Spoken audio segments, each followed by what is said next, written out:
Wait, my most requested video so far has been Squadrons? Well, alright then. Squadrons are a feature tied to your grand company that has you recruiting a small fleet of NPCs that you can train. To do this, you will be sending them on missions to collect rewards, or you can also run dungeons from A Realm Reborn or Heavensward with them.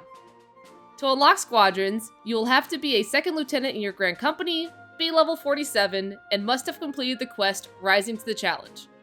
You will then see the quest Squadron and Commander appear in your faction's hub. This will give you access to the Squadron training room and all of its features. First things first, you need to hire recruits. To enlist new members, you need to complete a weekly challenge log to gain the attention of potential NPCs. When you have a recruit, you can click on the enlistment papers on your desk to review your new potential teammate. From here, you can see their name, class, and stats. You can either dismiss the recruit to decline their quest, postpone to return to the application later, or question to accept them into your ranks. You may only have 8 squadron members at any one time.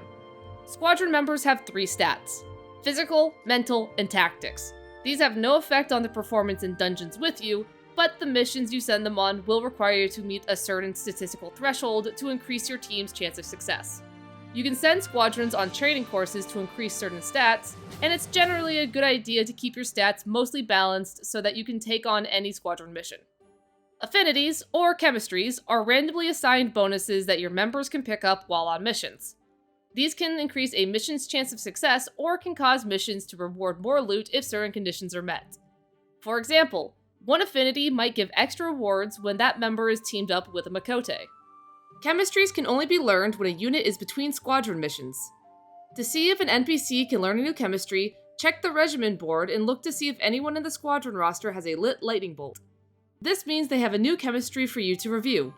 Please keep in mind that your units can only have one chemistry at a time, and if you send that character on another squadron mission, they will lose the chemistry unless you select Confirm Chemistry in their bio.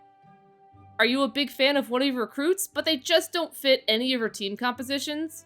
Well, luckily for you, you can change the class of any recruit by purchasing a contemporary warfare book from your quartermaster for 3,000 seals.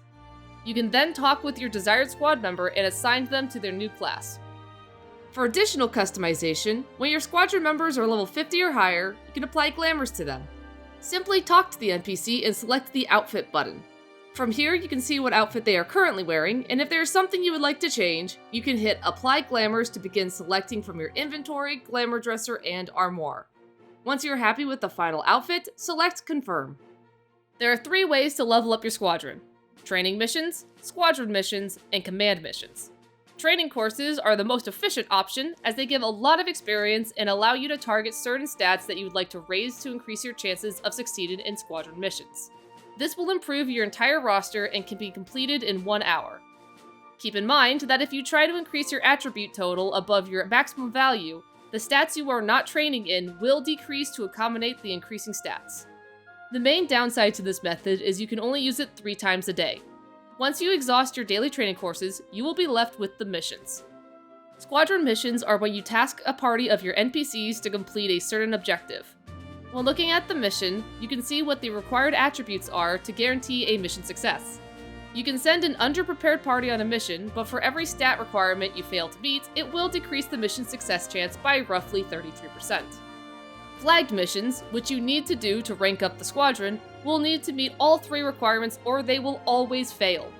These missions cost company seals and take 18 hours to complete, so be sure you send a prepared team so you don't end up wasting both time and seals.